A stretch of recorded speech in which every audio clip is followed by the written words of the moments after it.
Olá pessoas, tudo bem com vocês? Sejam muito bem-vindos ao sampa.arte.br. E essas aqui são as nossas aulas, um programa de arte, de história da arte. Eu sou Helene Gomes e hoje nós vamos falar de nada melhor do que falar de arte romana. Nós já falamos de arte rupestre, falamos de arte primitiva, falamos de arte egípcia, grega e hoje a nossa aula vai falar de arte romana. Você que não assistiu pode clicar aí e saber muito mais dos outros conteúdos, das outras aulas, para não perder aí a história da arte pela sua cronologia. Como eu falei, arte romana, os romanos, gente, eles eram povos conquistadores. Os romanos, eles não estavam muito preocupados com o ideal de beleza como os gregos não, ou como os faraós, né? Ou com a mitologia, diversos deuses para acreditar, até que eles começaram, sim, quando eles foram coletando esses dados, coletando essas informações e conquistando mesmo outras terras e outros povos, eles foram também adquirindo essas culturas e foram dando nomes parecidos para o que os gregos, por exemplo, tinham lá. Você com certeza já ouviu falar assim, por exemplo, Dioniso para os gregos e Baco para os romanos. Já ouviu? Afrodite para os gregos e Vênus para os romanos, que foi uma maneira dessa apropriação que os romanos tiveram sobre uma outra cultura, sobre uma outra tradição, um outro povo. Mas, gente, os romanos, eu tenho que confessar que eles, além de se apropriar, eles transformavam essa apropriação em magnitude, em potência, em onipotência. Os gregos, com os seus diversos deuses, eram super divididos. Os romanos sacaram isso e perceberam que essa divisão não levava a um domínio. Então começa aí a ideia do imperador, de uma pessoa que ele, como o nome já diz, iria imperar sobre a maioria. Como eles iam pegando, iam se apropriando desses elementos culturais, também arquitetônicos.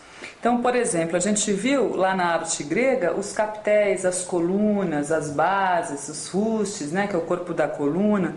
Os romanos pegam isso, transformam isso, como eu falei, em magnitude. Por quê? Quanto maior, maior o poder. Olha só o exemplo que nós temos do Coliseu. O Coliseu é essa construção gigantesca, com uma série de arcos, que aqui vai ter já um nome, esses elementos. Quando vocês encontrarem arcos mostrando aqui muito próximo dos 180 graus, como no transferidor, vocês já podem classificar sem erro nenhum que são arcos plenos. Logo nas próximas aulas, quando a gente falar de arte gótica, você vai ver que esse arco muda. Mas aqui uma identificação para eu falar que é arte romana, que é arte clássica, já é esse arco pleno. Olha só, essa arcaria de arcos plenos, essa série, é uma arcaria todos plenos. O Coliseu era um grande monumento, tem a sua história até os dias de hoje. Lá eram acontecidos os diversos eventos de morte, de duelos, lembra lá daqueles filmes, vamos falar assim, na Cova dos Leões, o faraó falando vivo ou morto, vocês já viram com certeza. Gente, eu fico aqui rodeada de livros porque além da internet, além dessa facilidade toda que a gente tem aos sites de busca, assim mesmo como no nosso próprio site, os livros vão trazer também essa possibilidade da informação, da história. Olha só que mais, uma coisa outra bem característica dos romanos, bem contrária dos gregos, não era essa preocupação com o belo, com a figura de beleza, mas com a figura da força. Estavam preocupados não se era bonito, se era forte, com a perfeição do corpo, com a anatomia. Eles queriam ser retratados com a força, com o poder. Quer ver também uma lembrança boa? Quem não assistiu pode assistir e verificar isso que eu estou falando. É o filme O Gladiador. Aquele homem, ele não era aquele padrão de beleza grego, não, mas a força que ele tinha, o reflexo, a agilidade, a percepção, a conquista era o que os romanos mais privilegiavam, mais queriam dar conta, mais queriam mostrar. Então, em seus templos, sua arquitetura, em seus murais. Outra característica arquitetônica que a gente já viu, já encontrou na arte egípcia e na grega, é alto e baixo relevo. O alto relevo é quando parece que a imagem sai da parede.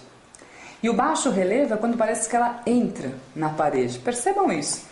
E essas imagens nos murais, esculturas mesmo em alto e baixo relevo, também retratavam a força do romano. De novo, cada cultura, cada povo vai representando a sua tradição, o seu ideal de vida, a sua cultura. Bom, né? Olha só, lembrando que para você que acessou, está conhecendo nosso site hoje, todo final de aula você pode continuar aprendendo com mais imagens, com mais textos e com outros sites, com outras dicas de mais informação, mais diversidade cultural e mais arte romana. Eu continuo por aqui para responder, para dialogar com você pelo nosso e-mail, pelo nosso site, a todo momento.